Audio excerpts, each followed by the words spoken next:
নমস্কার, আমি তোমাদের বন্ধু হোস্ট চন্দন।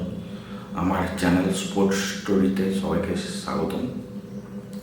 আজকে আমরা এই ভিডিওতে ইন্ডিয়ান ক্রিকেট এবং ইন্ডিয়ান ক্রিকেটের আশেপাশে যে ইন্ডিয়ান টিমের প্লেয়ার বা পপুলার প্লেয়াররা যারা যে যে টুর্নামেন্টগুলো খেলছে সেই সম্পর্কে কিছু আপডেট নিয়ে এই ভিডিওতে আমরা আলোচনা করব।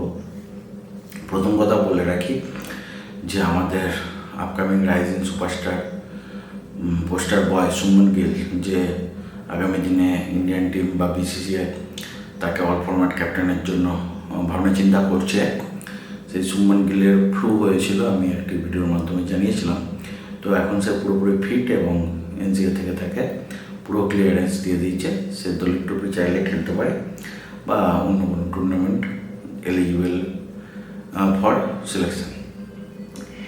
এবার দলীয় ট্রফি যখন এলো, দলীয় ট্রফি সম্পর্কে বলে রাখি, আজকে সারাদিন দলীয় ট্রফি যে ব্রডকাস্টিং হয়নি, কোনো চ্যানেল বা কোনো লাইভ স্ট্রিমিং হয়নি, সেই নিয়ে একটা প্রচণ্ড ইন্টারনেট জুড়ে বা এই ইউটিউব জুড়ে সমস্ত কিছু আলোচনা হয়েছে যে ইন্ডিয়ার মধ্যে ঘরোয়া ক্রিকেটে রঞ্জি ট্রফি, বিজয় হাজারে, সৈয়দ মুস্তাক আলী এদের মতোই সেম টাইপেরই প্রায় পপুলার এবং মানে কি বলবো একদম জনপ্রিয় ট্রফি হচ্ছে Duleep trophy. Duleep trophy broadcasting হয়নি বলে সেই নিয়ে বিরাট সমালোচনা এবং বিসিসিআইয়ের দিকে মানে তুলোধনা করেছে।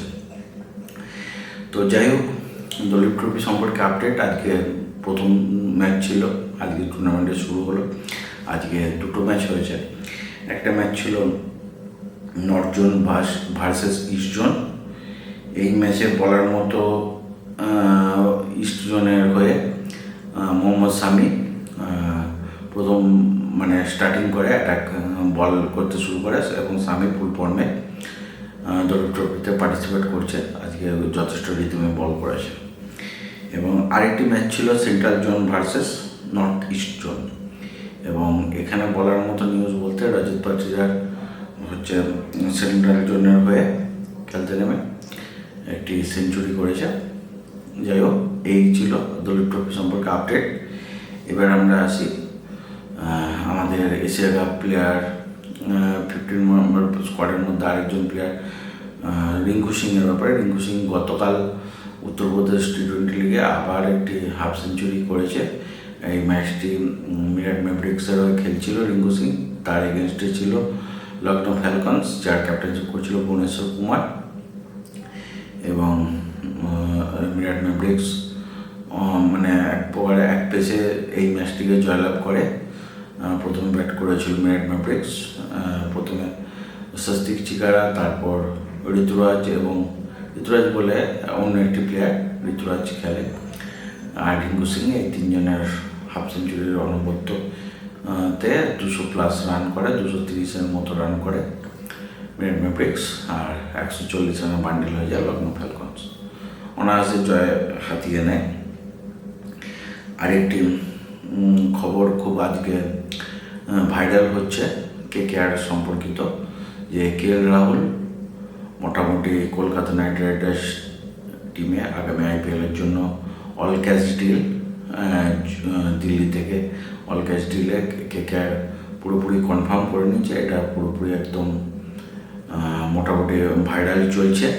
এবার যতক্ষণ না অফিসিয়াল নিউজ আসেনি, তবে মাইকেল একটা প্রচুর জনপ্রিয় একটা নিউজ সোর্স, তো সেখানে এই রিপোর্টটা পেশ করেছে। তো আগামী দিনে আমরা কনফার্মেশন পেলে সেই নিয়ে বিস্তারিতভাবে আলোচনা করব। তার মানে আগামী আইপিএলে কলকাতা নাইট রাইডার্সের ক্যাপ্টেন হিসেবে খুব সম্ভবত আমরা কেএল রাহুলকে দেখতে পাবো, এই আশায় রাখছি। ভিডিওটি এখানেই শেষ করলাম। ভালো লাগলে লাইক করো, বন্ধুদের সাথে শেয়ার করো, আর আমার চ্যানেলে নতুন হলে সাবস্ক্রাইব করে নোটিফিকেশন বেল ঘন্টা বাজিয়ে দাও। চ্যানেলের পাশে থাকো। ধন্যবাদ, টাটা।